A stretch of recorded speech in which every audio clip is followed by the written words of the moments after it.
So hey anime fans. The series name is What If Naruto Got Harem with Teen Titians.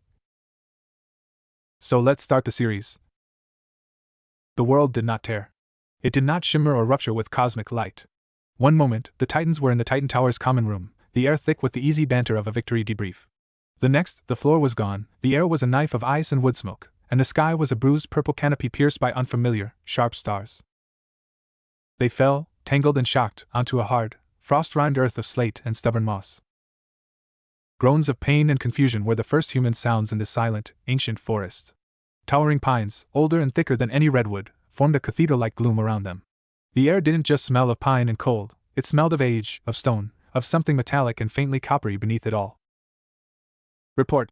Dick Grayson's voice cut through the disorientation, flat and controlled even as he pushed himself up from a patch of bracken. Nightwing's uniform was already smeared with dark earth. His eyes, sharp behind the mask, were cataloging his team, the perimeter, the threats. Injuries. Systems fluctuating. Cyborg's voice was a static-laced grunt. He was on one knee, a shower of orange sparks spitting from the housing of his cybernetic arm. The sleek white metal of his torso seemed duller here, as if the very light refused to reflect off it properly. Satellite link is void. Local energy signatures are chaotic. Non-electrical. My internal clock is desynchronized. It's running backwards and forwards. I am unharmed, Starfire said, floating a few inches off the ground, her starbolts flickering uncertainly around her clenched fists. Her glow, usually a vibrant corona, seemed muted, struggling against the deep shadow of the wood. But my flight is heavy. The air resists. Raven didn't speak. She was hunched, her cloak drawn tight, face pale. The whispers? She murmured, her voice trembling. They're not whispers. They're screams. Old screams. Layers of them. Pain and fear and a terrible, patient joy in causing both. This land is sick with memory. Beast Boy, already shifted into a large, green-furred wolf, sniffed the air and whined, hackles raised. He shifted back, his usual grin absent. The animals, they're hiding. Not from us. From everything. The trees feel angry. Grieved. Garfield reached out and touched the bark of the nearest pine, yanking his hand back as if burned. It's like they've been forced to grow here. Before anyone could process this, the sound of horns echoed through the forest, a raw, blaring sound, animal and martial. It was answered by others closer. The thud of hooves on hard earth, the jingle of metal, the creak of leather. Weapons. Form up, Dick ordered, his eskrima sticks sliding into his hands.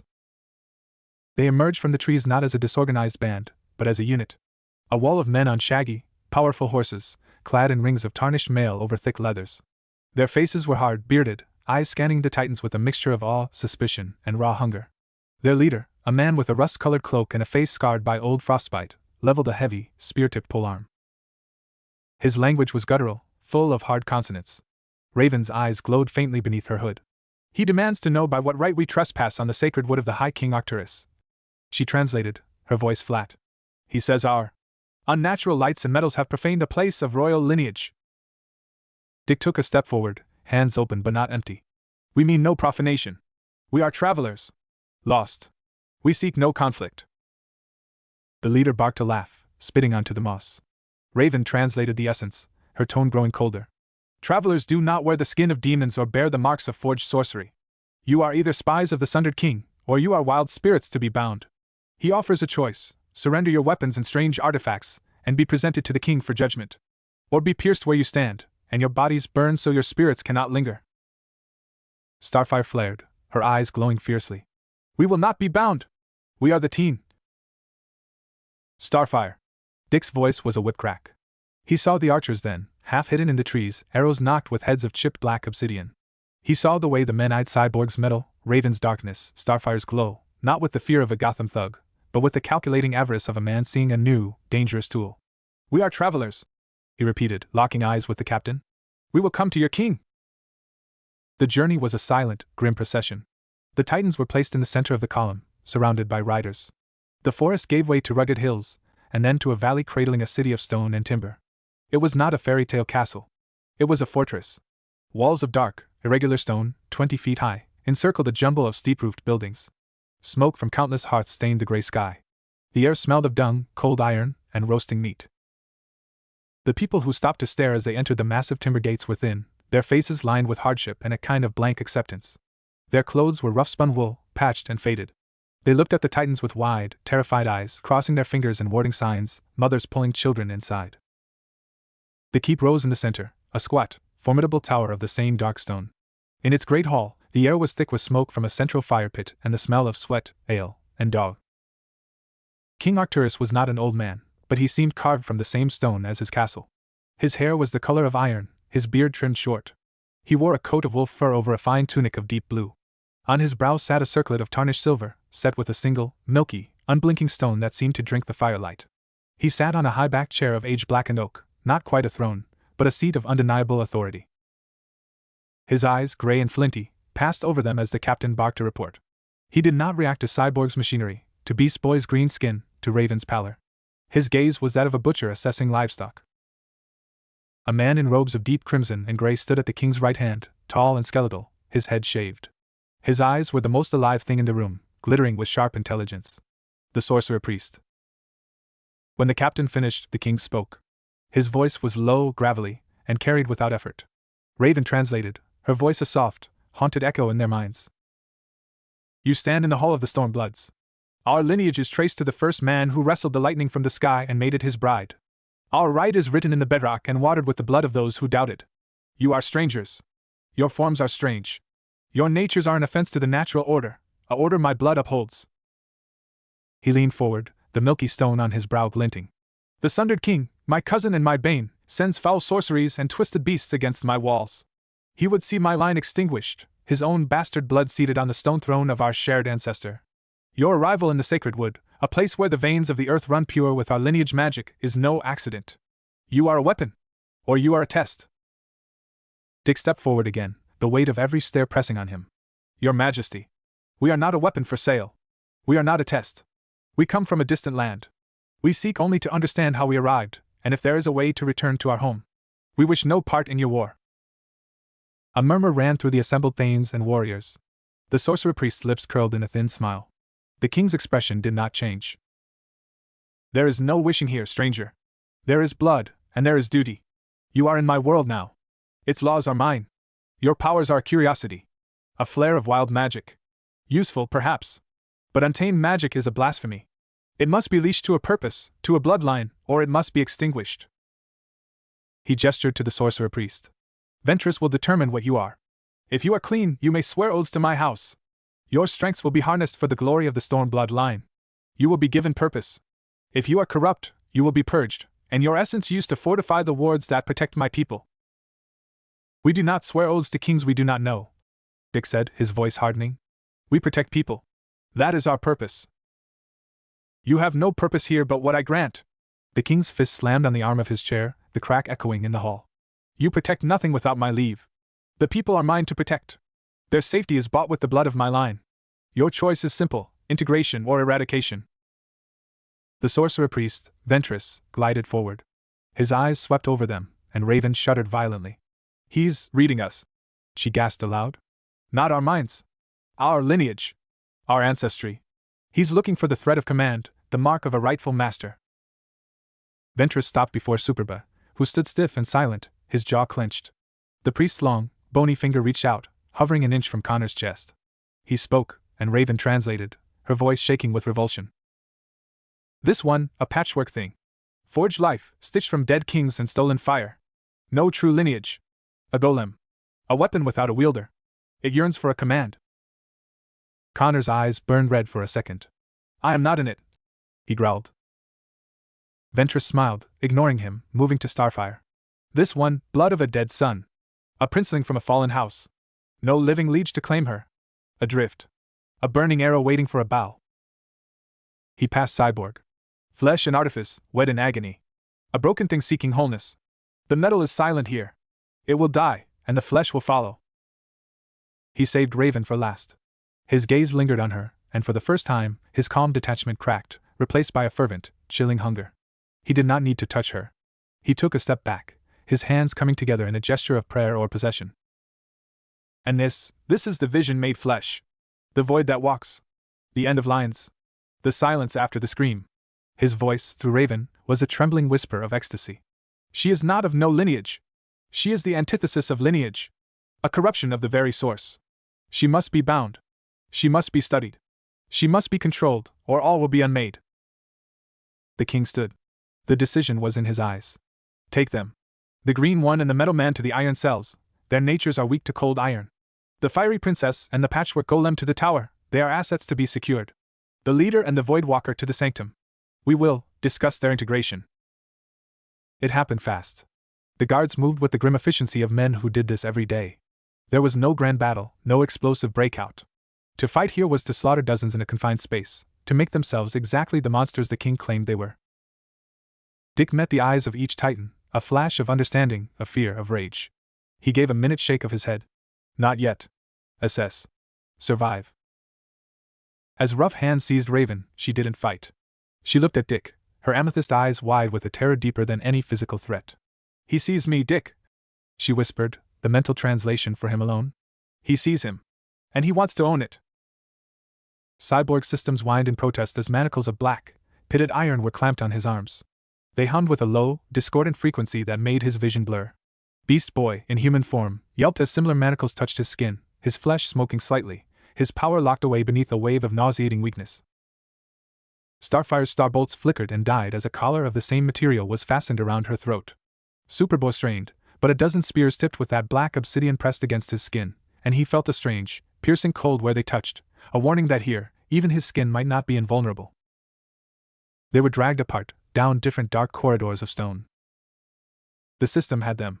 Not with superior power, but with ruthless understanding, with tradition, with a civilization built on confining the strange and exploiting the useful. Their first day in this world ended not with a battle, but with a chilling, absolute lesson. Here, they were not heroes. They were anomalies. And in the kingdom of the Stormbloods, anomalies were either made into tools, or broken down for parts.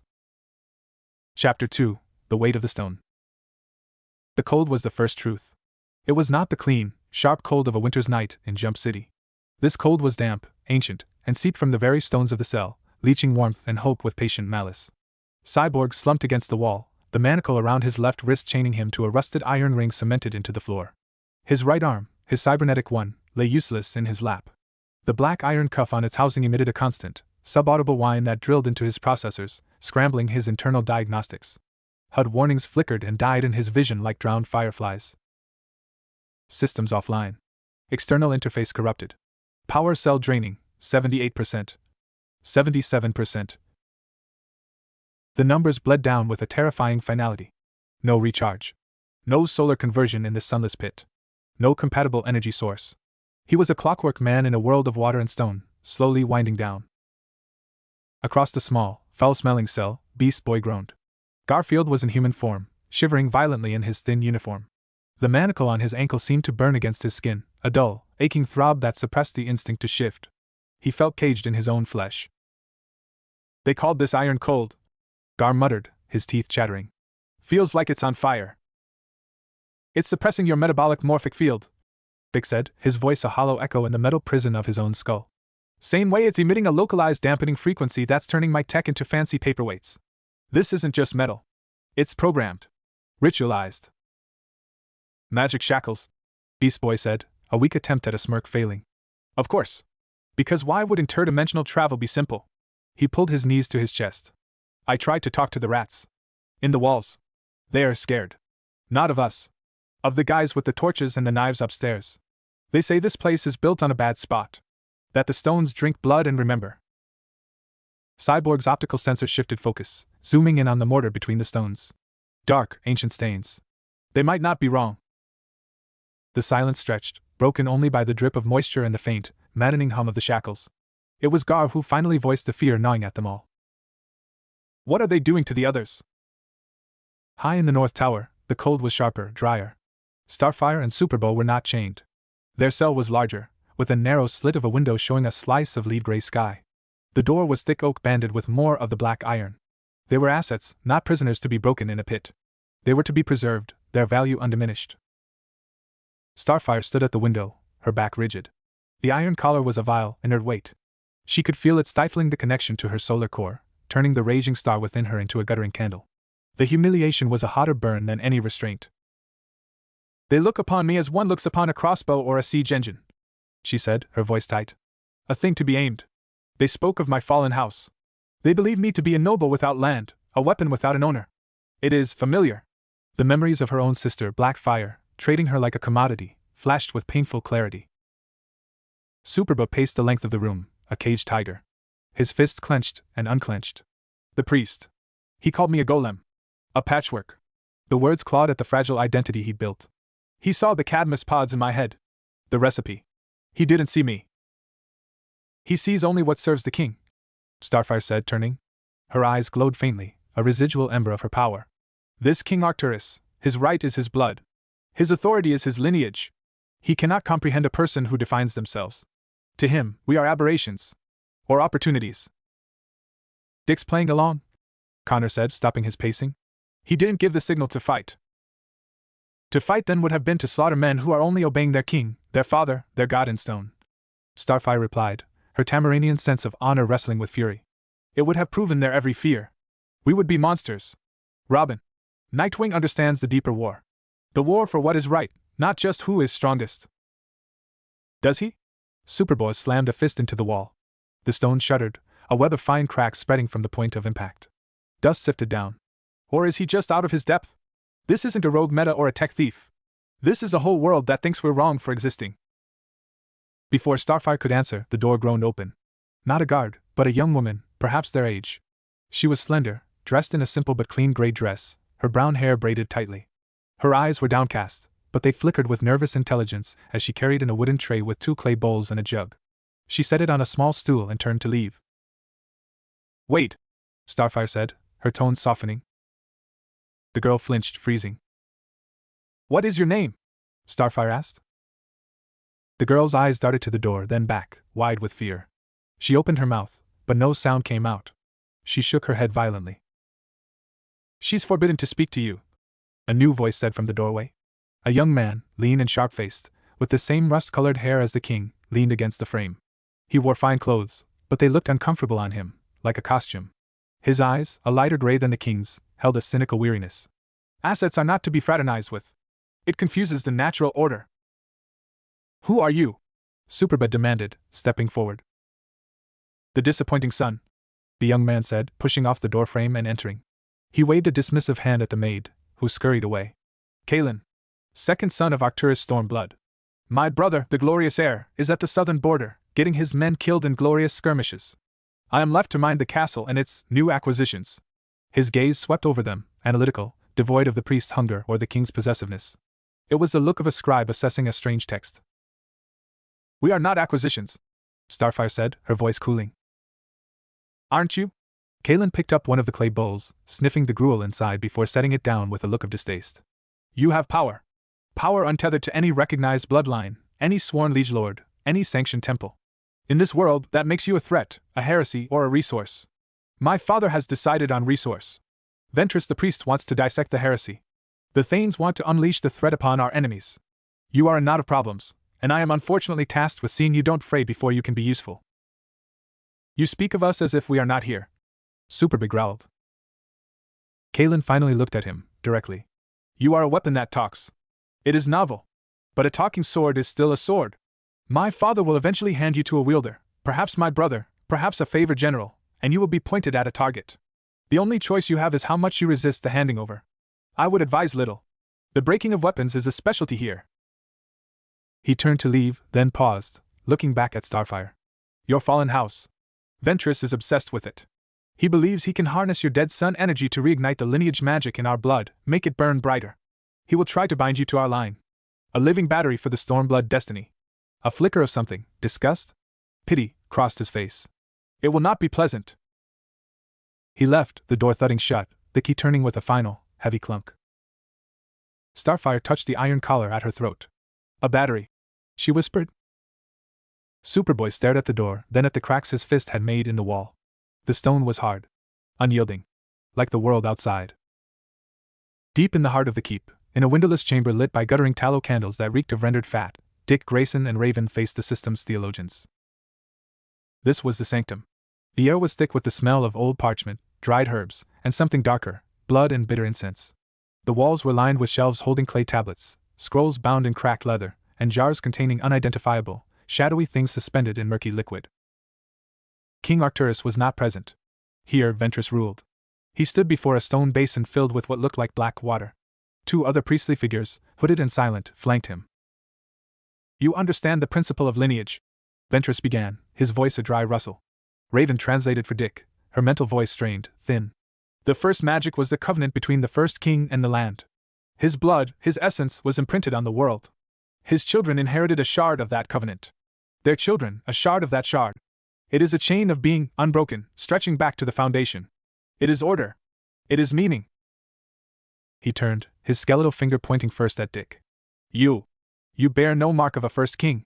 Your blood is clean. Unclaimed. But you move as one who commands. You have the aura of a leader, yet you lack the birthright.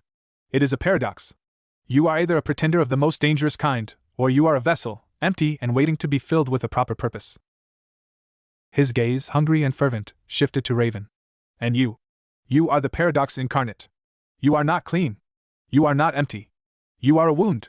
Your lineage is not absent, it is anti-lineage. I see it. The mark of the ender of lines. The swallow of souls. The child of the great unmaker. He stepped closer, his breath smelling of myrrh and decay. Your power does not build. It unmakes. It is chaos given form. In any other age you would have been smothered at birth. But now, in this time of war, of fraying destinies, such a power, if it could be bound to a rightful lineage, could be the ultimate weapon. It could unmake the sundered king's bloodline at its root. Erase his claim from the world's memory. Raven hugged herself, her hood drawn low. The whispers in this room were deafening, the echoes of countless rituals, invocations, and screams. I will not be a weapon for your king, she said aloud, her own voice trembling. You have no will in this, Ventress hissed, his calm shattering. Your very existence is a crime against the order of things. The only grace you can be offered is purpose. To have your chaos bent to the service of true order. We will find the key. We will find what in your fractured soul can be leashed to the storm bloodline. We will have you kneel before the stone throne and swear, and your power will become ours. He gestured to his acolytes. They stepped forward, one holding a bronze bowl filled with dark powder, the other a thin, ceremonial dagger of obsidian. A simple test, Ventress said, his composure returning, smoothed into a cruel serenity. To map the contours of your resistance. To see where the hooks may be set. The acolyte with the dagger moved toward Dick. The other began chanting in a low, monotonous tone, sprinkling the powder into the basin. The black water began to swirl, and images flickered in its depths, warped, nightmarish reflections of Dick's own past. The falling bodies of his parents. The stern face of Batman. The laughing visage of the Joker. Your leadership is born of trauma, Ventress intoned. Of a broken line. We shall see if a new, stronger line can be grafted onto the break. Dick's mind raced, analyzing exits, angles, weaknesses. But to fight here was to damn them all. He met Raven's eyes. She gave an almost imperceptible shake of her head. Not yet. The magic is awake here. It is watching. The acolyte seized Dick's arm, pushing back his sleeve. The obsidian dagger descended toward his forearm, not to stab, but to cut a ritual mark. At that moment, a deep, resonant gong echoed through the stone, followed by the frantic clanging of a bell from high above. Shouts of alarm, muffled but distinct, came from beyond the sanctum door. Ventress froze, his head snapping up. The images in the basin shattered. The walls? He breathed. The sundered king? He strikes now? The auguries did not. He turned, robe swirling, and fixed Dick and Raven with a final, blazing look. This changes nothing. The king will have your oaths or your essence. Guard them, he barked at the acolytes, before sweeping out of the chamber to attend to the crisis. The door slammed shut, leaving them with the 2 silent, hooded figures. The immediate threat was paused, but the cage remained. Dick looked at the obsidian dagger still in the acolyte's hand, then at Raven. The siege bell continued to clang, a metallic heartbeat of impending violence. The war for their souls was merely interrupted. The war for the kingdom had just begun, and they were trapped at its very center. Chapter 3: The Siege of Meanings. The alarm was not a clarion call, but a convulsion. The great bell's clangor was a physical thing, a thrumming vibration in the stones that set teeth on edge and rattled the jars on Ventress's shelves. In the sanctum, the 2 hooded acolytes exchanged a glance, a minute tilt of heads. The one holding the obsidian dagger hesitated, his chant dying. The ritual's momentum, so meticulously built, shattered like thin ice. Dick Grayson didn't wait for their decision. While their attention was fractured by the distant clamor, he moved. It wasn't the explosive, acrobatic violence of Nightwing in a Gotham alley. It was a study in brutal economy. A shift of weight, a lunge that was all core strength. His left hand shot out, not to strike, but to clamp over the wrist of the dagger wielder. A twist, a precise pressure on a nerve cluster learned from the most exacting teacher. The acolyte gasped, a wet, surprised sound, and the obsidian blade clattered to the flagstones.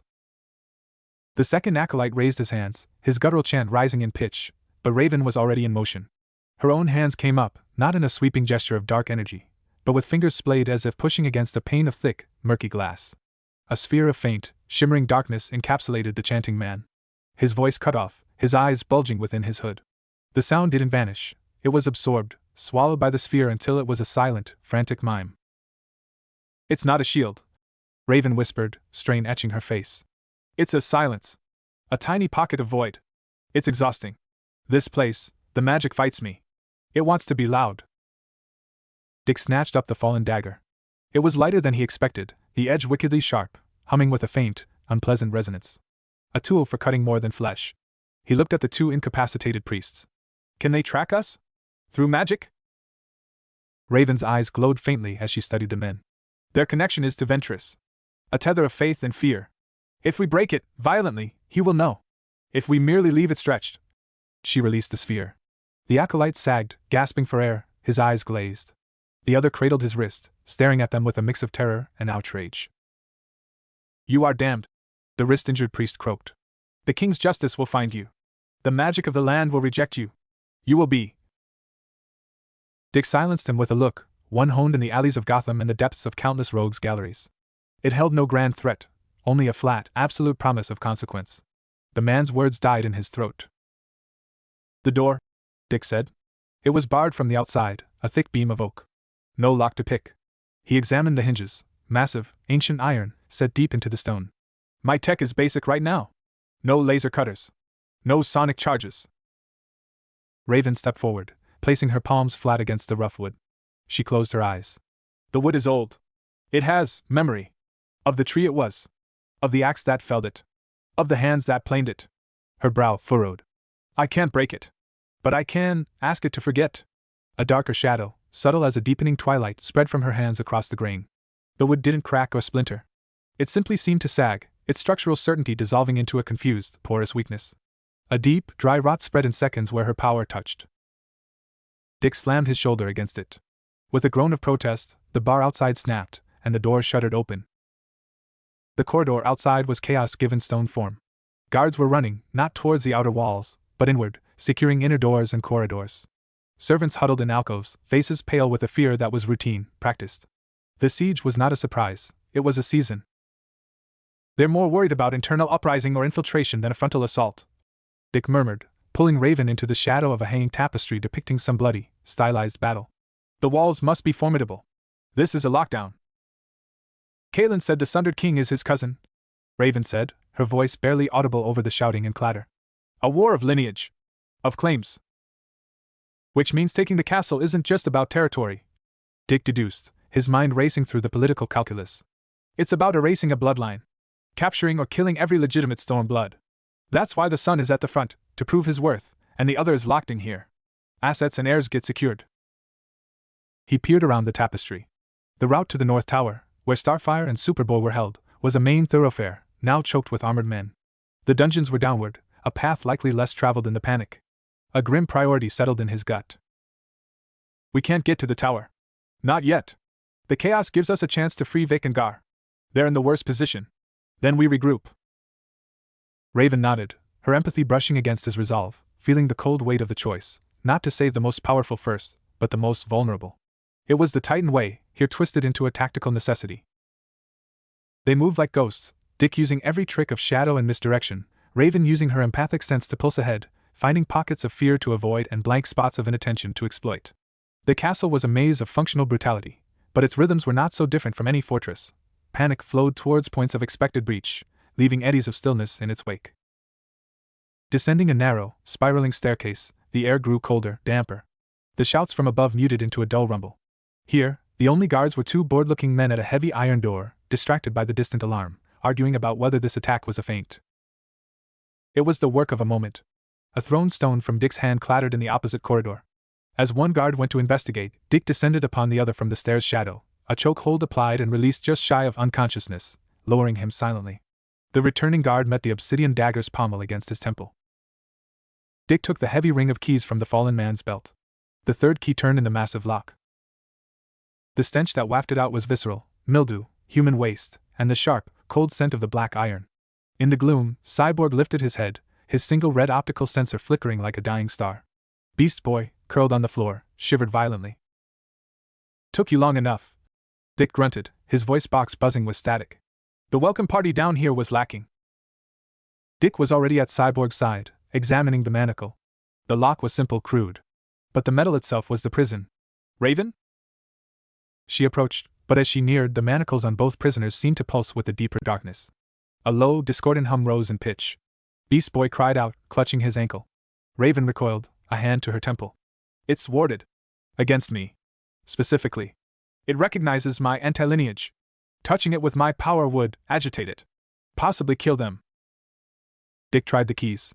None fit the strange, archaic locks on the shackles. "We need a smith. Or a priest.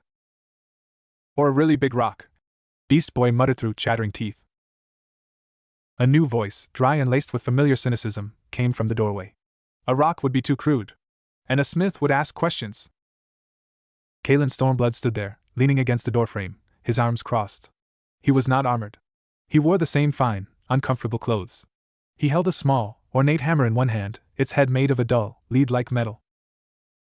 "The key is made of Starfallen iron, blessed in the blood of 3 generations of Stormbloods," Kalen said, nodding at the manacles. "Only a Stormblood can command it to release. Or someone bearing the True King's seal." He held up the hammer. "This is a tool of the Royal Armory. It is used for sealing oaths onto metal. It is attuned." He stepped into the cell, his eyes moving over them with that same detached assessment. "The siege is a major assault. My father and Ventress are on the walls.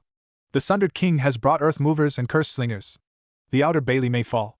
In the chaos, for strange assets might slip away. Or they might be discovered, and in desperation, my father might order Ventress to do something irreversible. To drain you to fuel the wardstones, for example." "Why help us?" Dick asked, his body positioned between Kalen and the others, every muscle coiled.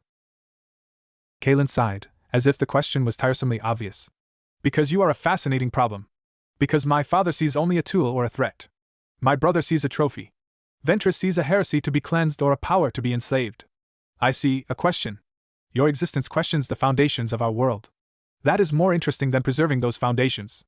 Also," he added, a ghost of a smirk touching his lips, "if you escape, it will infuriate all of them immensely. And I enjoy that prospect." He moved to Cyborg's manacle. He didn't use a key. He placed the head of the small hammer against the lock and tapped it once, twice. Not with physical force, but with a focused intent. The dull metal glowed faintly red, then white-hot for a split second. The manacle sprang open with a click that sounded like a breaking bone. Cyborg's arm dropped. He immediately brought his other hand up, prying open a compartment on his thigh. He withdrew a set of micro-tools, his fingers moving with frantic precision as he began to reroute fried circuits, bypassing the dampening field's damage. "I've got, maybe 20% functionality. No weapon systems. Sensors are haywire. But I can move." Kalen repeated the process on Beast Boy's shackle. The moment it released, Garfield gasped, his skin flushing with returning color. He shifted instantly into a small green sparrow, fluttering to Dick's shoulder, then back to human form, swaying slightly. "The cage is gone. But the taste of it is still there." "You'll carry the resonance for a time," Kalen said, pocketing the hammer. "Ventress will sense the shackles are broken. You have minutes at best. The postern gate in the east curtain wall, behind the midden heaps. It is rarely used, less so now. 2 guards.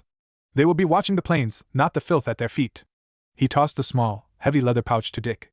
"Silver coins. Not from my father's treasury. Untraceable. Use it to buy food, not loyalty. Loyalty here is bought with blood and name." He turned to leave. "Wait," Raven said. Her voice stopped him.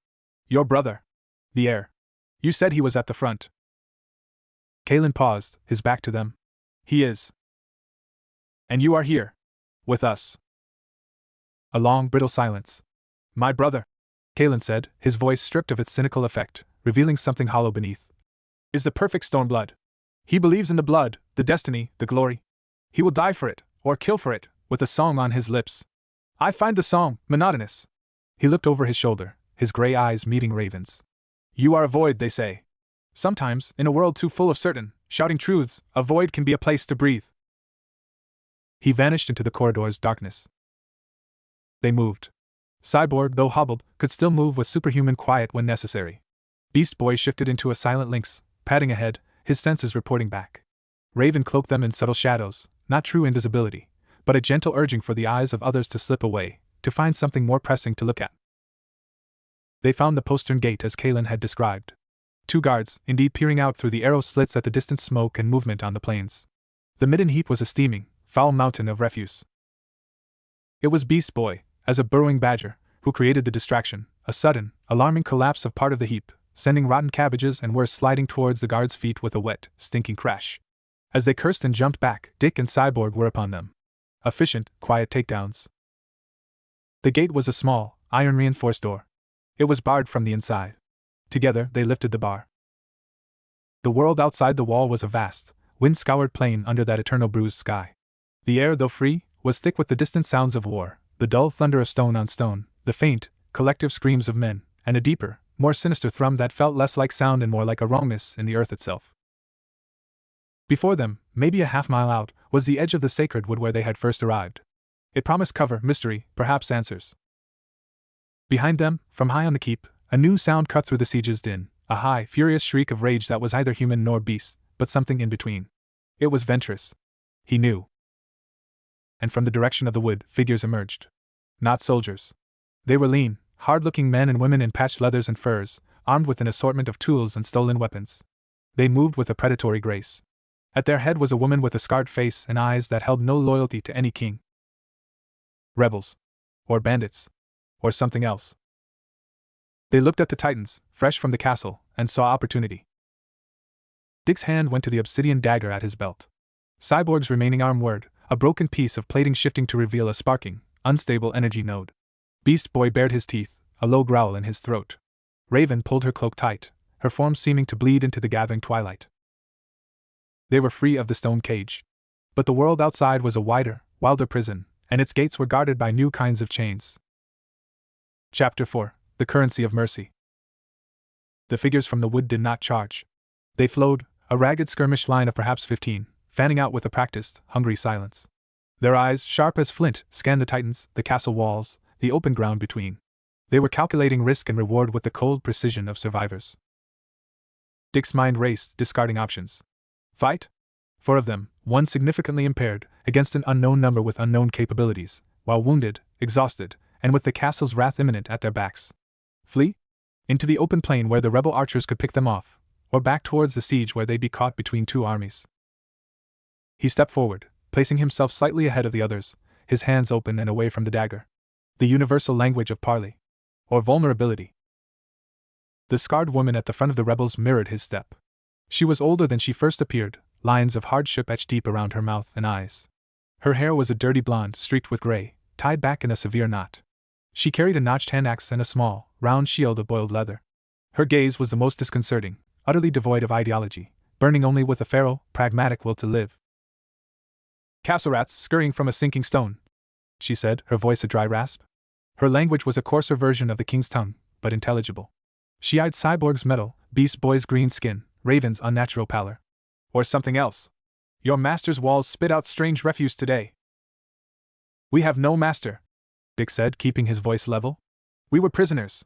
We seek only to leave this place." A lean man with a longbow, his fingers never leaving the string, snorted. "Everyone in that castle is a prisoner. Some just wear finer chains. You wear the stink of the sanctum on you. And the taint of the Voidwalker." His eyes flicked to Raven with a superstitious dread. "She is marked. The priests would hunt her to the ends of the earth." "Then we have a common interest in distance," Dick countered. "Let us pass. We have no quarrel with you."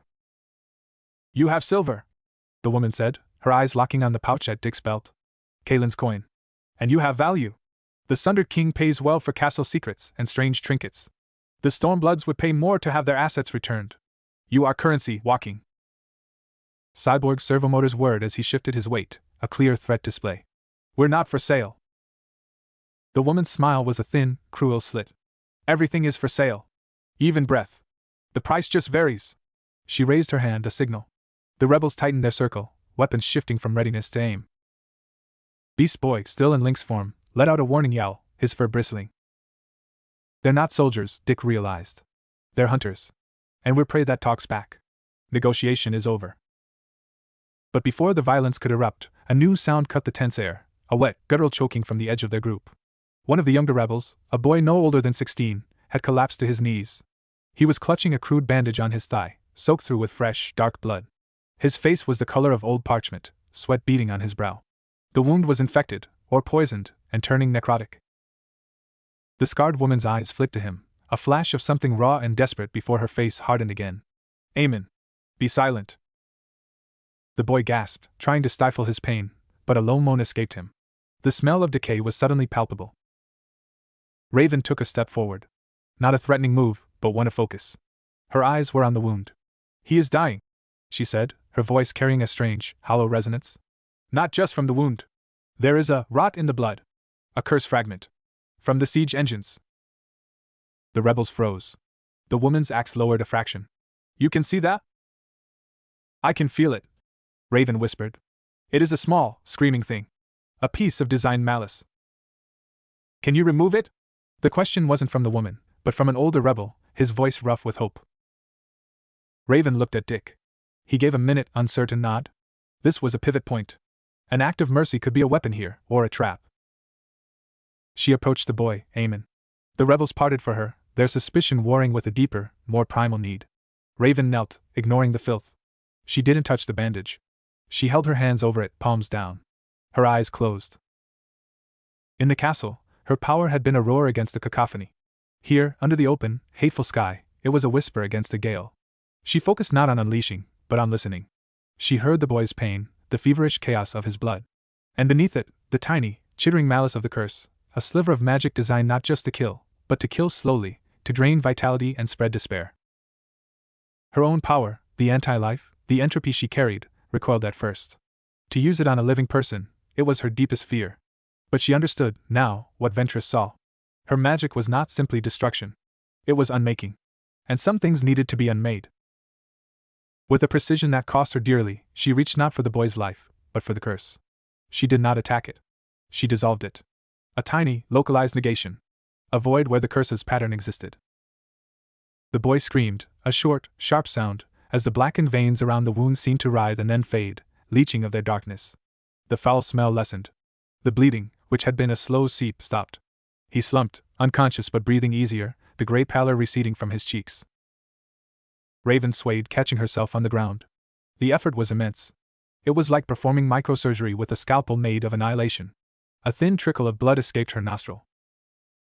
The clearing was silent but for the wind and distant war.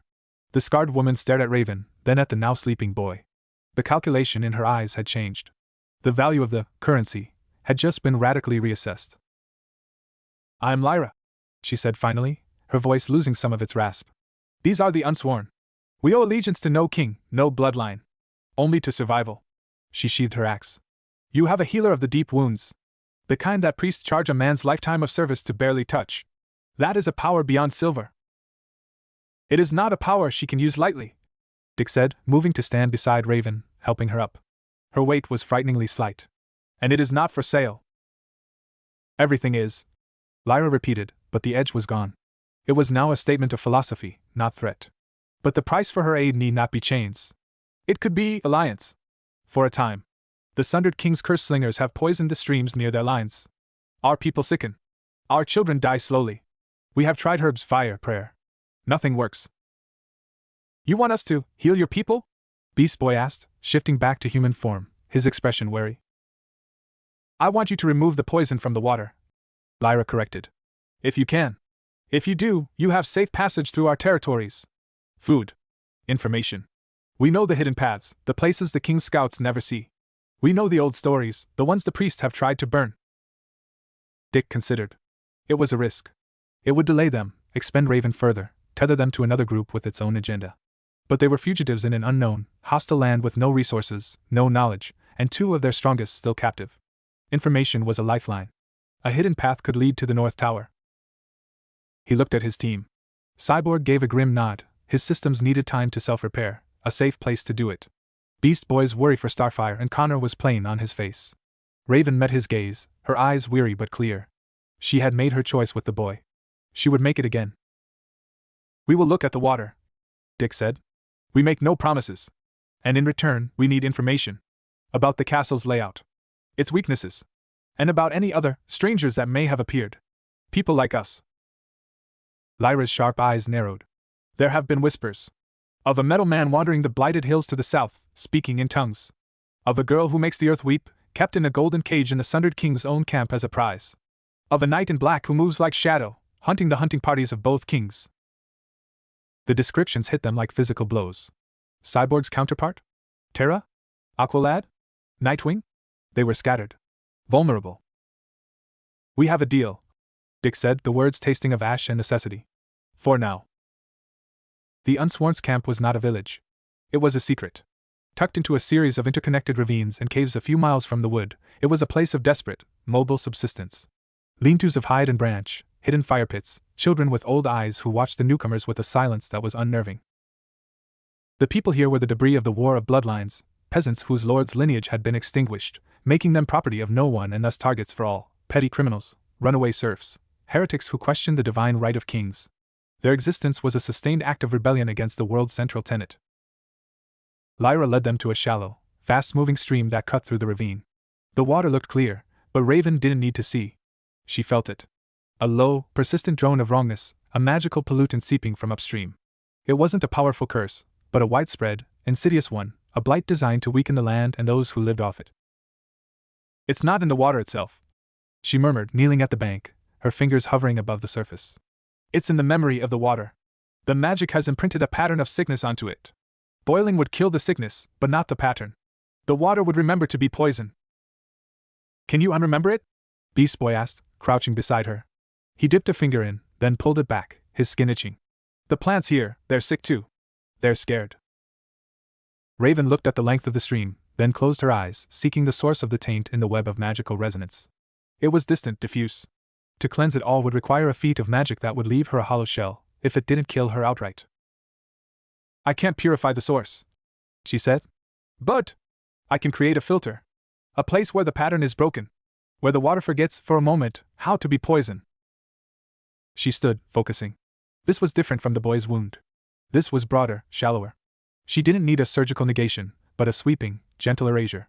She drew on the ambient fear and pain of the land, emotions that were abundant here, not to empower her, but as a focal point.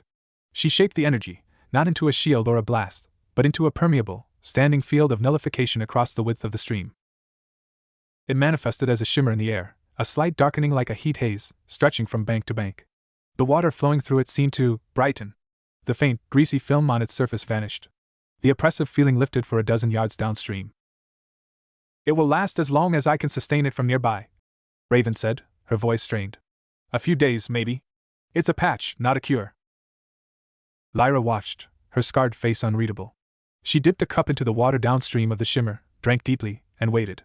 When no convulsion came, she let out a long, slow breath. A patch is more than we have had in a generation. She turned to her people. Fill every skin. Water the hidden gardens. She then turned back to Dick. Your payment. The castle. She drew a rough map in the dirt with her dagger's point. The North Tower is the finger of the storm. It is the strongest, but it has a weakness. The old waste chute. It was sealed generations ago when the plumbing was improved, but the shaft remains inside the wall. It is narrow, foul, and guarded by nothing but filth and rats. It emerges near the base of the tower's inner wall. A route for rats, or for determined ghosts. She looked at each of them.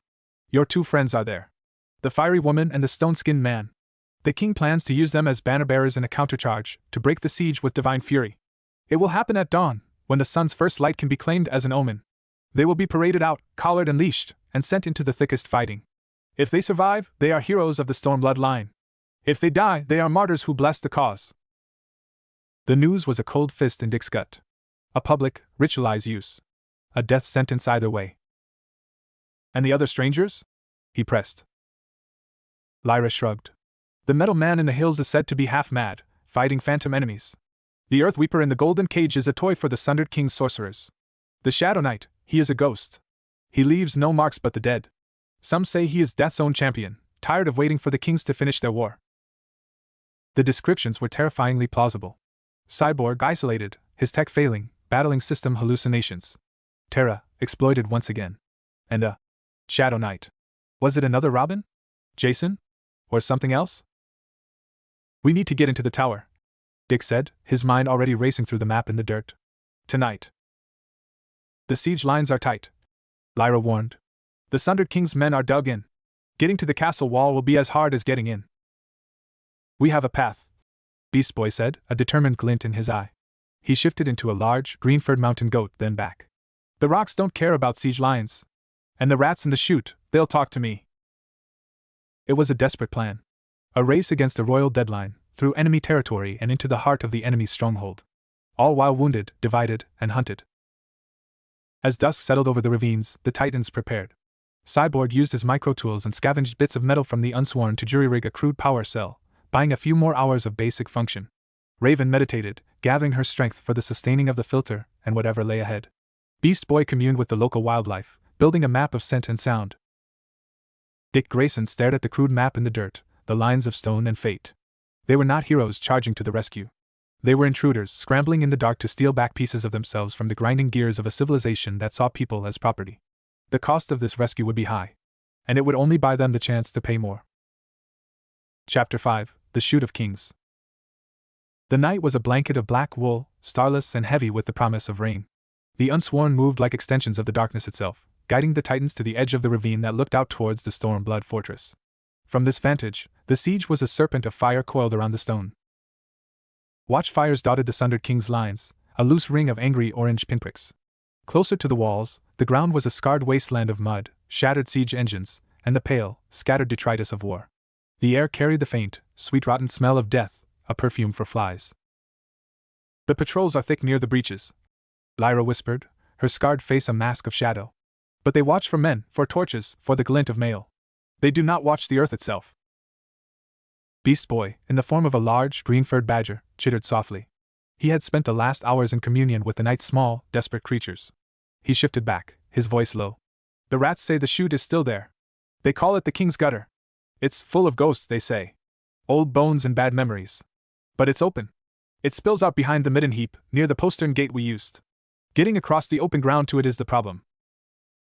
Cyborg's optical sensor cycled through different spectra. Thermals showed the heat signatures of sentries, clustered around fires. I can plot a path. A blind spot crawl.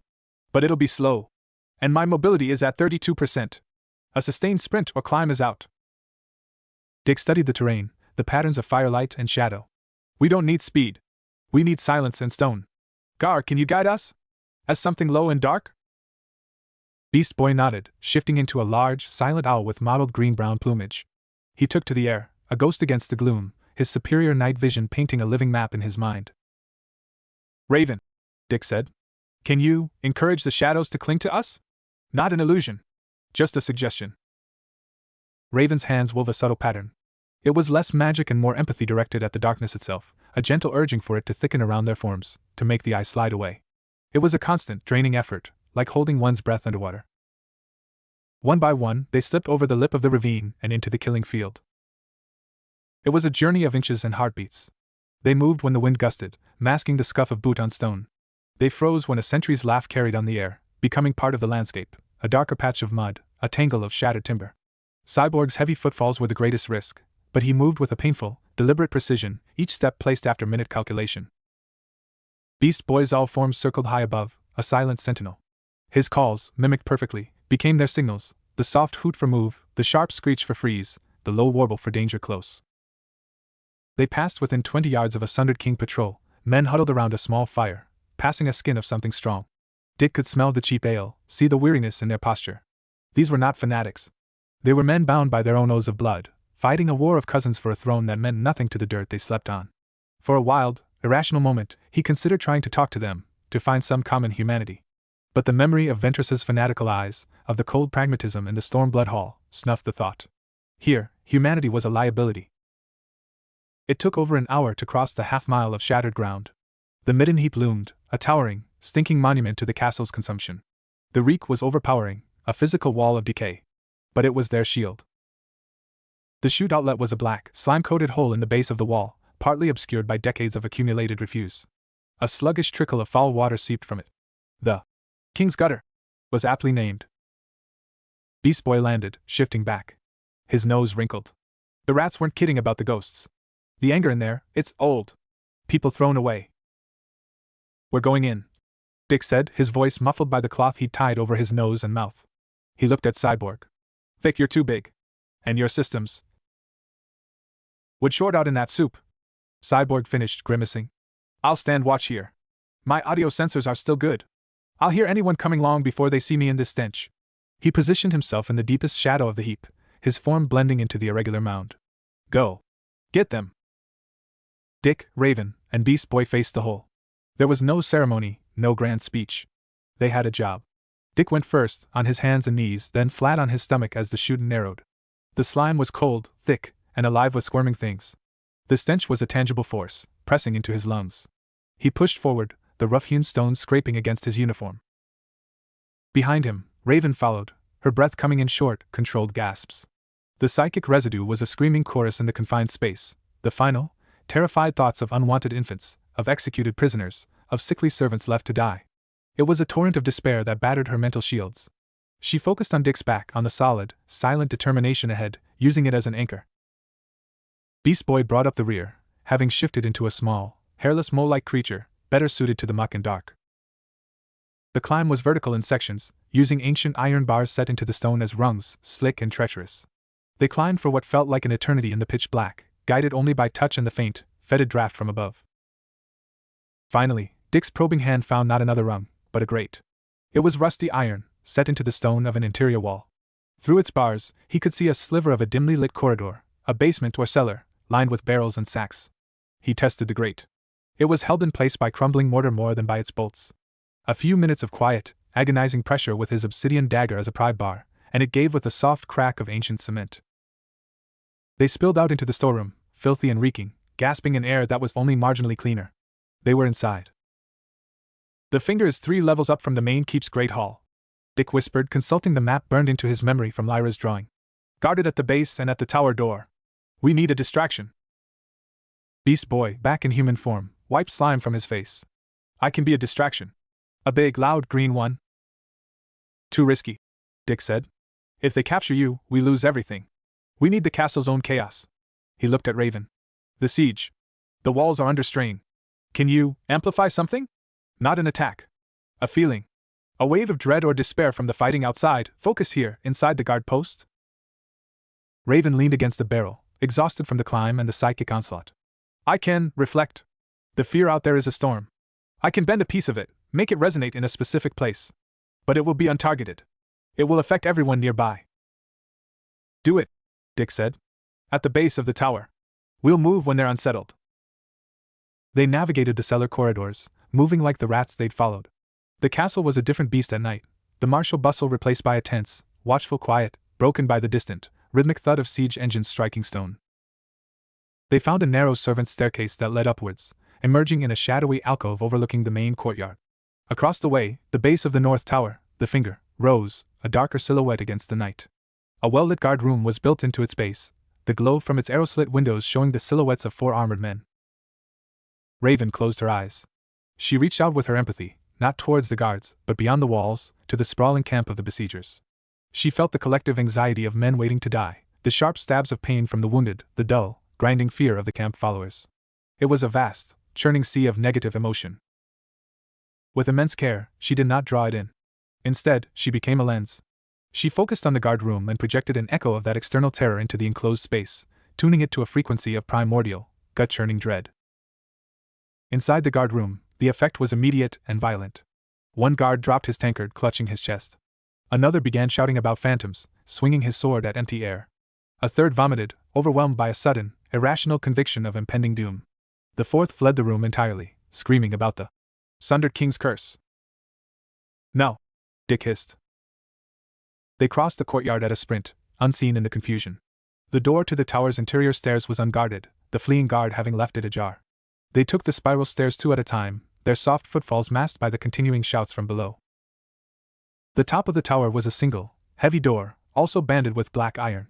A single, bored-looking guard stood there, but his attention was on the commotion drifting up from below. Dick was on him before he could turn, a pressure point strike dropping him into silent unconsciousness. The key was on his belt. Dick fitted into the lock, turned it. The mechanism clunked with a sound that echoed like doom in the silent stairwell. He pushed the door open. The room was as they'd left it, but the atmosphere had changed. Starfire stood at the window, no longer gazing out with defiance, but with a haunted stillness. The iron collar gleamed dully at her throat. Superboy was pacing again, but his movements were jerky, trapped. He stopped dead as the door opened, his hands coming up in fists, his eyes blazing red for an instant before recognition dawned. "About time," Connor said, the bravado in his voice thin and cracked. Starfire turned. Her eyes, usually so vibrant, were dim. "They came at dusk," she said, her voice hollow. "Ventress. With the king. They tested the collars." She touched the metal at her neck with a flinch. "It does not just suppress. It can compel. A suggestion of obedience, whispered directly into the mind. It is not strong yet. But he said by dawn, with the ritual of the rising sun, the binding would be complete. We would be willing instruments of the Stormblood glory." The horror of it settled in the room. Not just slavery, but the theft of will.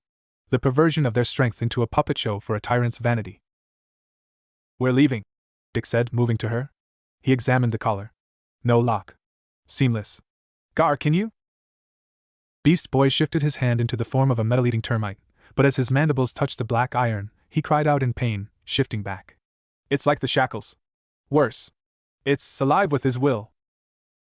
It must be broken with the same hammer, or by the one who forged the binding," Starfire said. "Ventress. Or the king, who carries the seal." "Then we take you to them," Raven said, her voice firm despite her exhaustion. "No," Dick said, his mind racing. "We can't fight our way to the sanctum or the throne room and force a reversal. Not now. We go to the source of the hammer. Kalen." "The disappointing son?" Superba sneered. "He helped you once despite his family. You think he'll risk everything to defy them directly?" "He gave us the key to get out.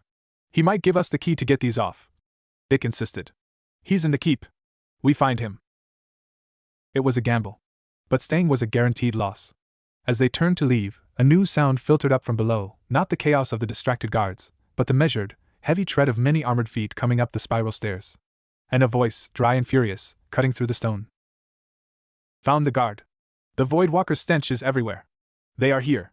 Seal the lower doors. They do not leave this tower." Ventress. They were trapped at the top of the finger, with only one way down, and it was now blocked by a fanatical sorcerer priest and an unknown number of royal guards.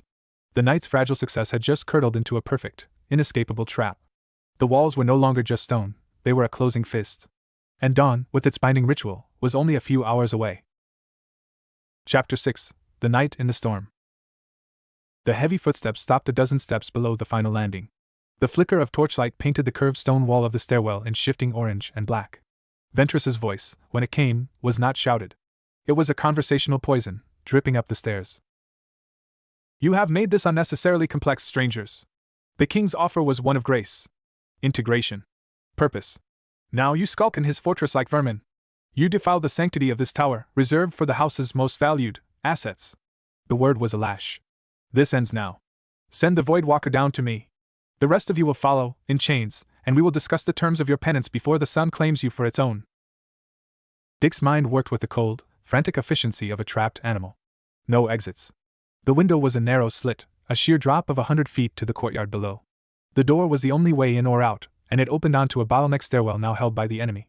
They had the high ground, but that meant nothing if the enemy was content to wait them out, or to use the tower itself as a weapon. He looked at his team. Raven, pale but resolved. Beast Boy, poised to shift into something with claws and fangs. Starfire and Superba, powerful but leashed, their collars a tangible vulnerability. Cyborg was still outside, unaware. They were fractured, cornered. "We don't negotiate with slavers," Dick called back, his voice steady, carrying down the stone funnel. He needed time. Time to think, time for a mistake, time for an opportunity. "Slaver?" Ventress's laugh was a dry rustle. "I am a liberator. I free power from the chaos of self-will and bind it to the order of destiny. You cling to your frayed, meaningless freedom like a child to a rotten blanket. I offer you a place in the great tapestry. The last offer." Superba took a step toward the door, his fists clenched. "Let me," he growled. "I can clear those stairs." "The collars, Connor," Starfire said, her hand going to her own throat. "If he activates them fully." "He's bluffing," Connor said, but the doubt was there. Raven moved to the center of the room. She knelt, placing her palms flat on the cold stone floor. "He is not bluffing.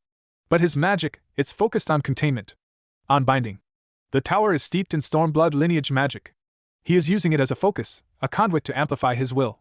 It's a net closing around us. Her eyes glowed faintly. I can feel the strands. They are strong. But they are also old. They have been used for centuries to bind, to control, to assert dominance. There is a fatigue in them. A resentment. Can you break them? Dick asked, hope a fragile spark. Not break, Raven whispered. But I can confuse them. Introduce a counter-resonance. A scream of negation into the chorus of command. It will be like striking a gong next to a whispering priest. It will shatter his focus. But it will also tell everyone in the castle exactly where we are and what I am. Do it, Dick said. The choice was between a slow, certain capture and a sudden, chaotic chance. On my signal. He turned to Beast Boy. Gar, the moment it happens, you're a swarm. Bats, insects, anything small and fast. Fill that stairwell with chaos. Don't attack, just disorient. He looked at Starfire and Superbo. You too, you're the hammer. Once the way is confused, you go down. Not to fight, to clear a path. We get to the courtyard. We find Kalen, or we get over the wall. They nodded, a grim understanding passing between them. This was not a battle to win. It was an escape to survive. Dick took a deep breath. Raven. Now. Raven's head snapped up. Her cloak billowed as if in a wind that wasn't there. A low, subsonic hum began to emanate from her, vibrating in their teeth and bones. It was not a word, not a spell, but the raw sonic signature of unmaking. She didn't direct it at Ventress. She poured it into the stone of the tower itself, into the ancient lineage magic woven into its mortar. The effect was instantaneous and violent. The torchlight in the stairwell writhed, the flames stretching into impossible, shrieking shapes before guttering out. The stone groaned, a deep, agonized sound, and fine dust sifted from the ceiling. From below, Ventress's choked cry of outrage was swallowed by a wave of psychic feedback, 1,000 years of stifled screams from those the tower had held echoing back at him in a single, crushing moment. Go! Dick yelled. Beast Boy dissolved into a cloud of shrieking green bats that poured out the door and down the stairwell, a living storm of wings and panic. The confused shouts of the guards turned to cries of terror. Starfire and Superbo surged out next. Connor led, a battering ram of condensed fury. He didn't punch, he simply charged, his density and mass plowing through the tangled knot of guards and shrieking bats, sending men and weapons tumbling down the spiral stairs. Starfire followed, her fists blazing with starbolts she could barely control through the collar suppression, firing short, searing bursts to keep heads down, to ignite shields and cloaks. Dick and Raven brought up the rear. Raven staggered, the effort of the resonant scream leaving her weak. Dick half-carried her, navigating the carnage. They burst out into the courtyard. The scene was pandemonium. The ripple from Raven's disruption had spread. Guards were milling in confusion.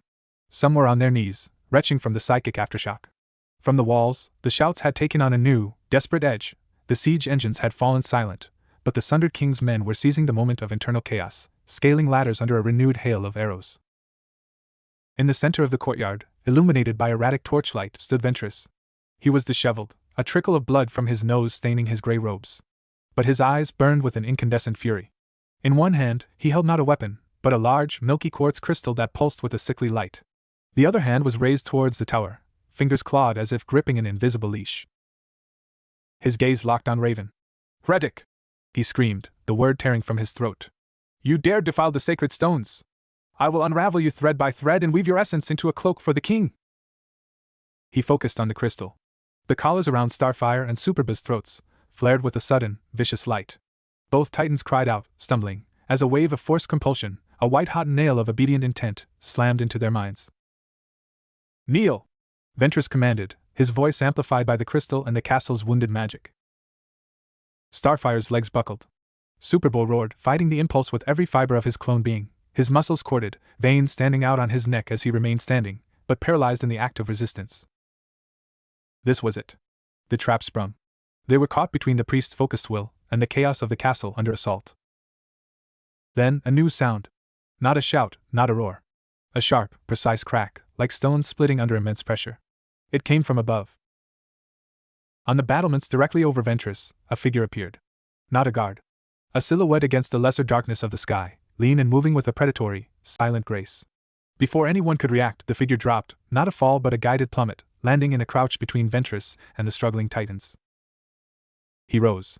He wore armor, but it was not the bulky ringmail of the Stormbloods. It was plates of darkened, lacquered leather, and what looked like scaled metal, form-fitting and functional. A cloak, black as a raven's wing, settled around him. His face was concealed by a full helm, featureless but for a narrow, dark visor. In his hands he held not a sword, but two short, heavy batons of a polished, non-reflective black material. He stood, a statue of violent intent, between the priest and his prey. Ventress blinked, his concentration faltering for a split second. Who? The figure moved. It wasn't speed like Wally's. It was efficiency. A pivot, a step that covered ground without seeming to, and he was inside Ventress's guard. The baton in his right hand flicked out, not at the priest, but at the crystal he held. The strike was a blur, an impact that didn't clang but thudded, like a hammer striking deep earth. The milky quartz shattered in Ventress's hand. The psychic compulsion emanating from the collars vanished. Starfire gasped, pushing herself up. Superbus stumbled forward, free from the mental vice.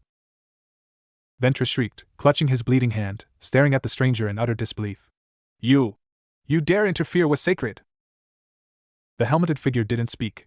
He struck Ventress across the jaw with the pommel of his left baton.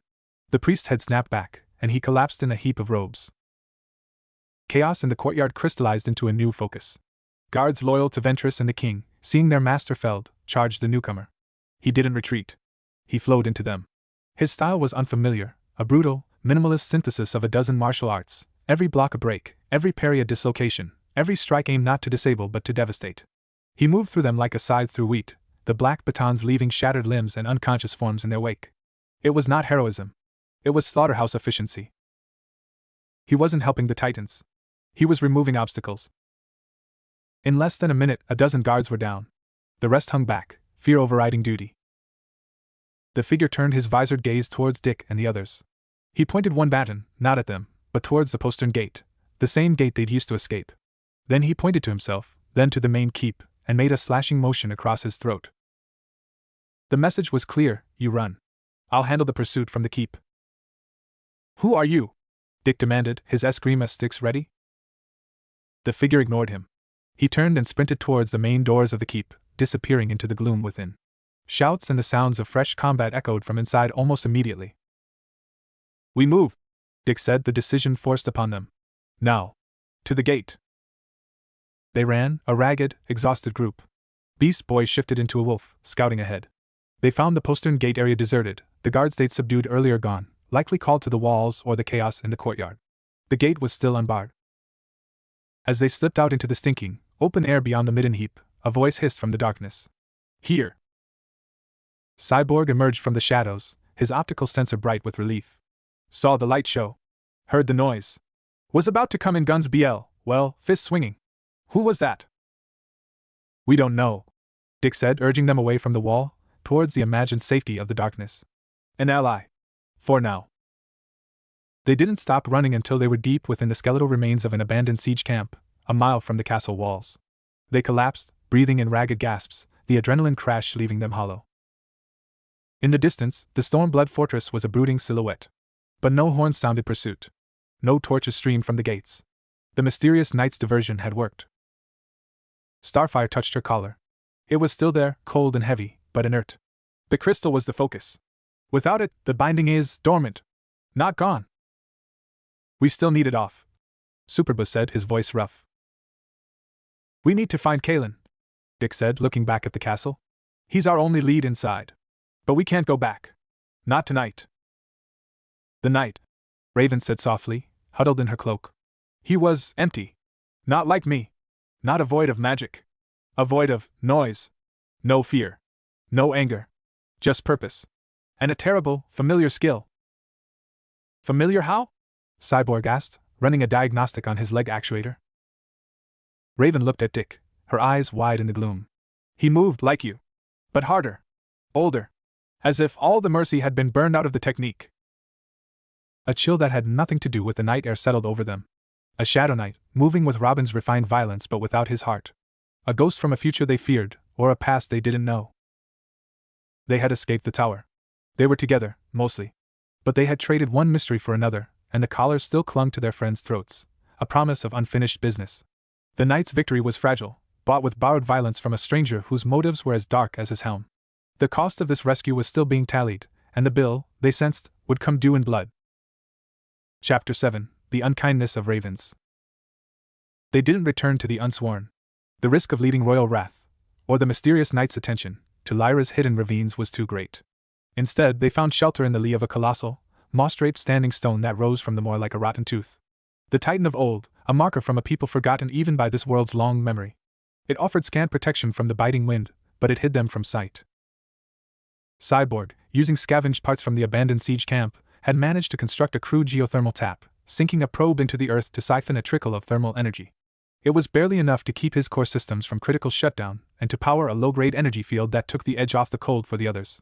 He sat propped against the stone, his internal fans whirring laboriously, a monument to fading technology. 48 hours of minimal function, he announced, his voice box buzzing. After that, I go into emergency hibernation. And there's no telling if I'll wake up from that in this magic soup. Beast Boy, in the form of a shaggy, green-furred mountain goat, lay curled for warmth.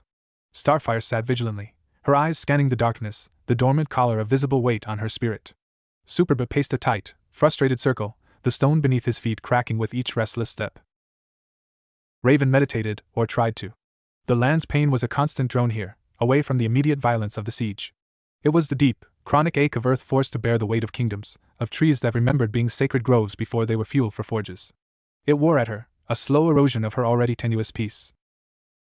Dick Grayson was a silhouette against the lesser dark, studying the distant, fire-crowned bulk of the Stormblood fortress.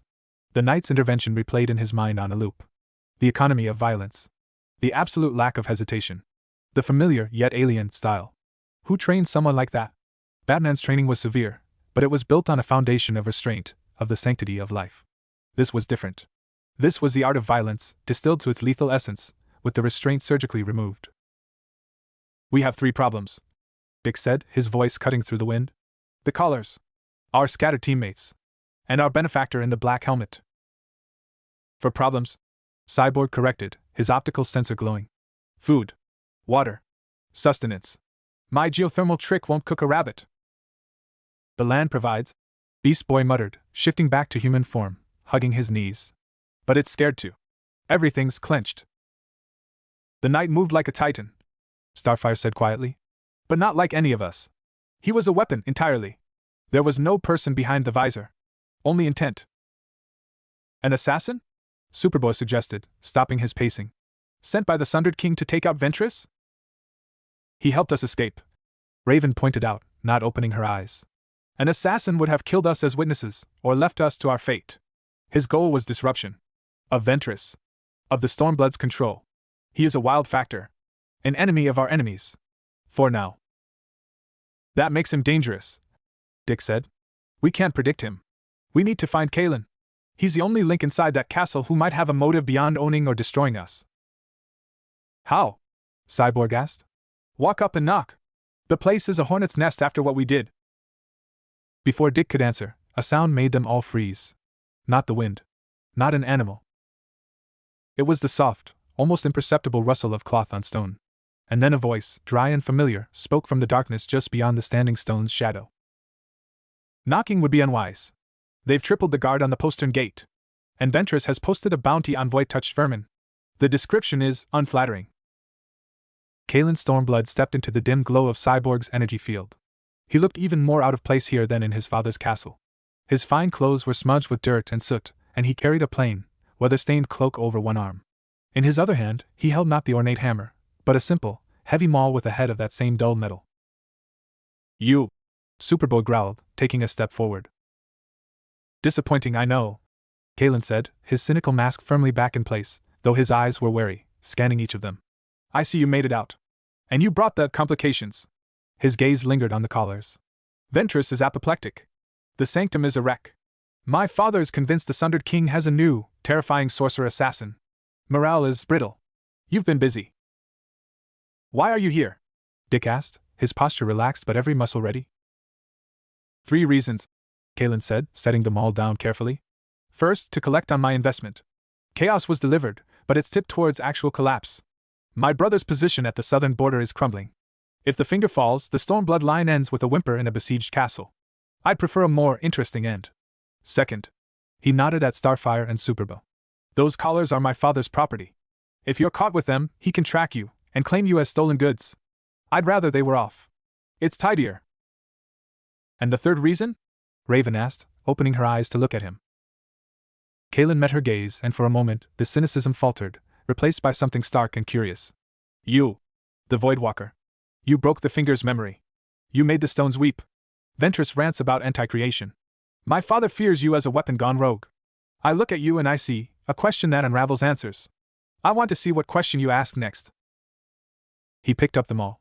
But first, the practicalities. He approached Starfire. This will hurt. The binding is psychic as well as physical. Breaking it is like tearing out a stitch that's grown into the skin. Starfire stood tall, her jaw set.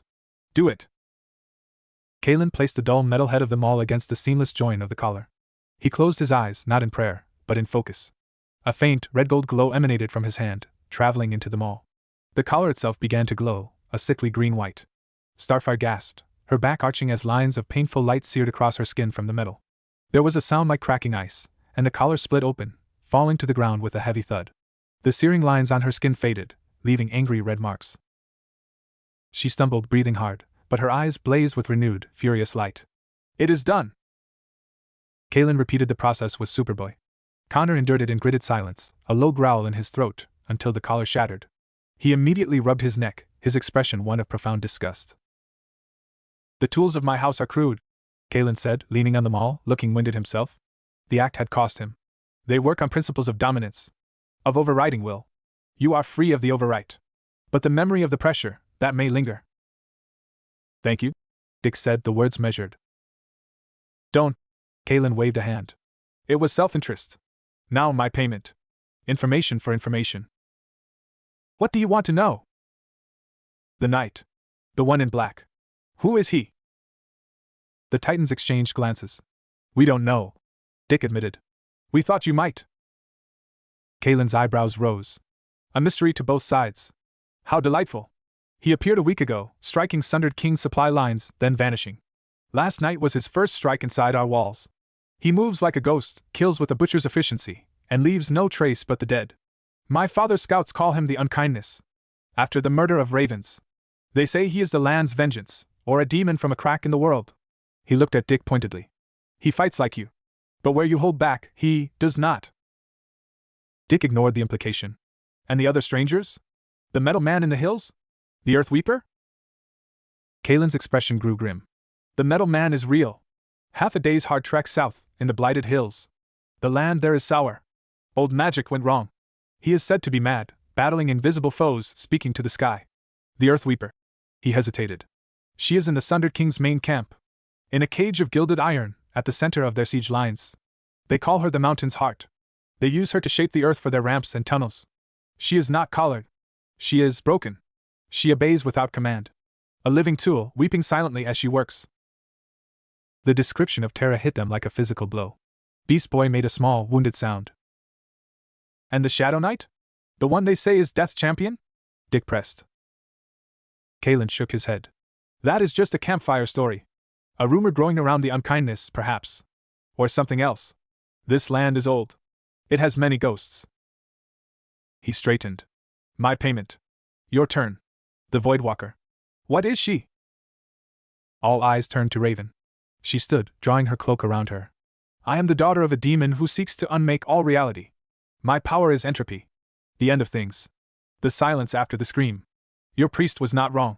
I am a wound. Kaelin didn't flinch. He absorbed the words, his analytical mind turning them over. A demon. Entropy. And yet you healed Aemon of the Unsworn. You broke a curse pattern in water. You do not simply destroy. You edit. It is the same power, Raven said, her voice hollow. Directed with intent. To unmake a curse is still unmaking. But the intent matters, Kaelin insisted, a spark of that fervent curiosity in his eyes. In my world, magic is a force of preservation. It upholds lineage, tradition, the eternal, unchanging order. It is a wall against time. Your power, it is time's teeth. It has changed itself. No wonder they fear you. You are not just a weapon. You are the revolution they have spent 1,000 years building walls to keep out. The insight hung in the cold air, profound and terrifying. We need to find our friends, Dick said, steering the conversation back to the immediate. Terra and the Metal Man. Can you guide us? Kaelin shook his head. My presence is required elsewhere. My brother's failure must be managed, or the Stormbloods fall before the moon is full. But I can give you directions. And a warning. The Blighted Hills are not just poisoned land. They are a wound in the world's magic. Your metal friend may be more than mad. He may be corrupted by it. And the Sunder King's camp is a fortress of fanatics. Walking in will be suicide. We don't have a choice, Beast Boy said, his voice tight with worry for Terra. There is always a choice, Kalen said, his tone returning to its dry cynicism. You are just choosing the painful one. He sketched quick, accurate maps in the dirt with the end of his maul, one leading south to the jagged contours of the Blighted Hills, the other to the sprawling siege works to the east. He stood, brushing dirt from his hands. I go to play my part in the family tragedy. You go to play yours in whatever story you are writing. Perhaps our paths will cross again before the final act. His eyes found Raven one last time. Ask a good question, Voidwalker. The world is listening. He melted back into the darkness, leaving them with the maps, their freedom, and a deeper understanding of the prison this world truly was. As the first gray light of a grim dawn touched the standing stone, the Titans faced their new course. Divided by necessity. To the south, a corrupted landscape and a possibly corrupted friend. To the east, a fortified camp and a broken friend. And hovering over it all, the shadow of the unkindness, a mirror of their own violence, reflecting back a future they dared not embrace. The cost of their freedom was now a debt to be paid in miles and mercy, across a land that had forgotten both. Chapter 8: The Corrupted Code.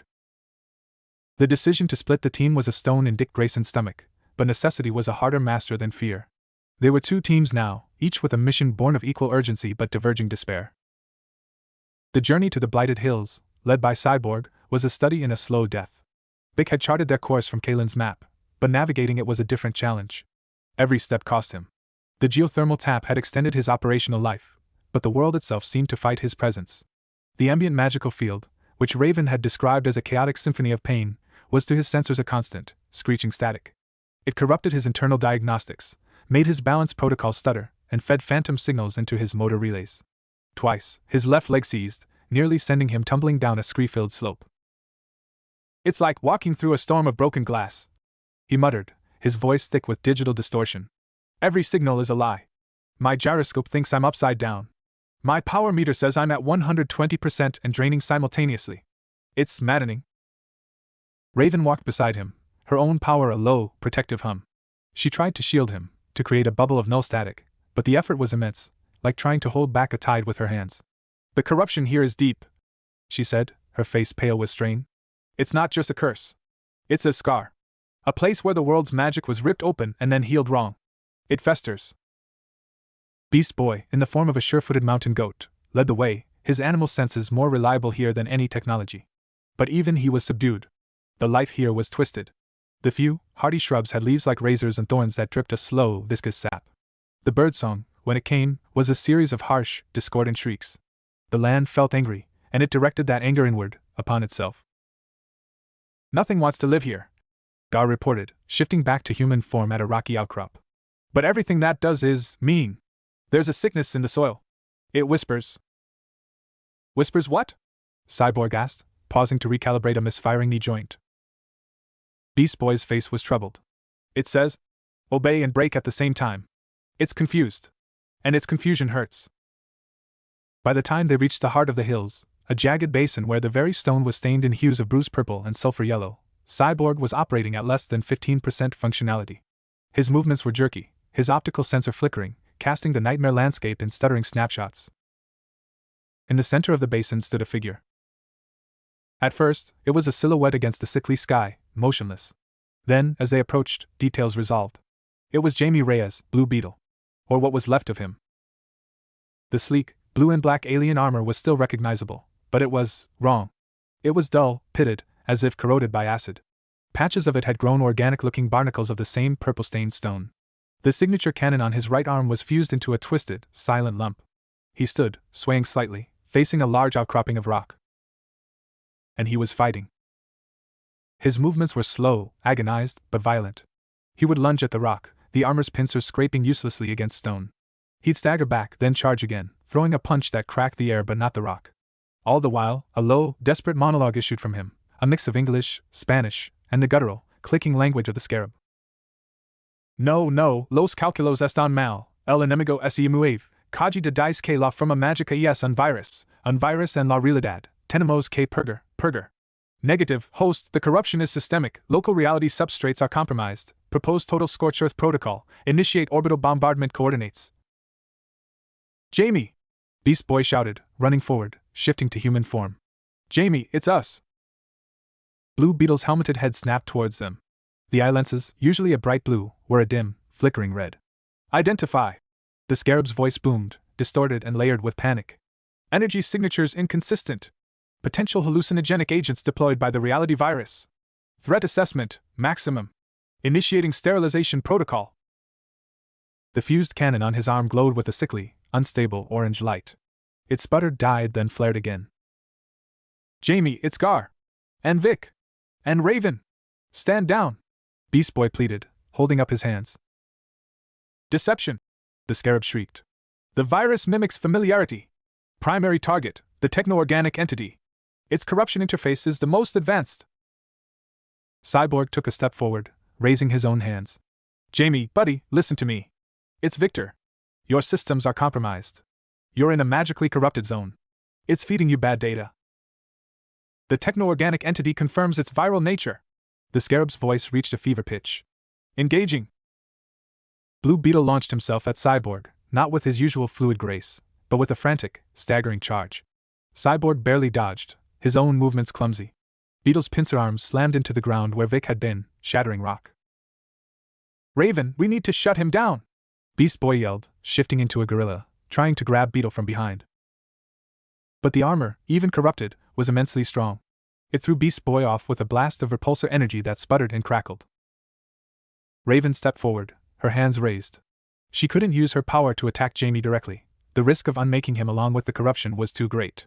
Instead, she reached out with her empathy, trying to find the human mind beneath the Scarab's panic and the land's psychic poison. What she found was a storm of terror. Jamie's consciousness was a tiny, beleaguered island in a sea of screaming static.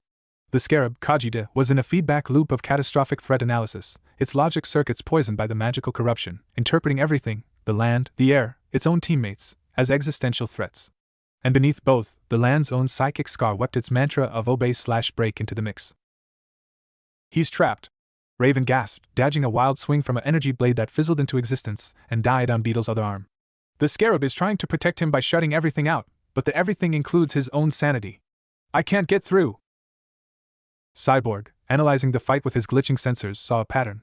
The corruption was acting like a malware, exploiting the link between Jamie and the Scarab. His own systems were under a similar, if less sophisticated, attack. A virus in the reality substrates. An idea, desperate and born of shared technological damnation, formed. Gar! Keep him busy! Raven, on my mark, hit me with everything you've got. A focused pulse of your negation. What? Vic, you'll... Just do it. I'm running on fumes anyway. Mark in 3, 2, 1. Beast Boy, as a giant anaconda, wrapped himself around Beetle's legs, buying a crucial second. Raven, trusting Vic with a faith that hurt, didn't aim for Jamie. She focused her power, a concentrated spike of anti-magic, of unmaking, directly at Cyborg's central processing core. The effect was instantaneous and violent. Cyborg screamed, a raw, mechanical sound, as Raven's power ripped through him. Every light on his body flared white-hot, then went dark. He collapsed, a dead weight of metal and flesh. But the pulse of negation didn't stop with him. It radiated out from his metal body, a shockwave of pure, localized entropy. It was a tiny, controlled echo of what she'd done to the tower. The corrupted magic in the immediate area shrieked and recoiled. The purple stains on the rocks nearby bleached to gray. The whispering in the soil fell silent. And Blue Beetle staggered as if struck. The Scarab's frantic chatter cut off mid-sentence. The red glare in his eye lenses flickered, died, and after a heart-stopping moment, glowed a weak but steady blue.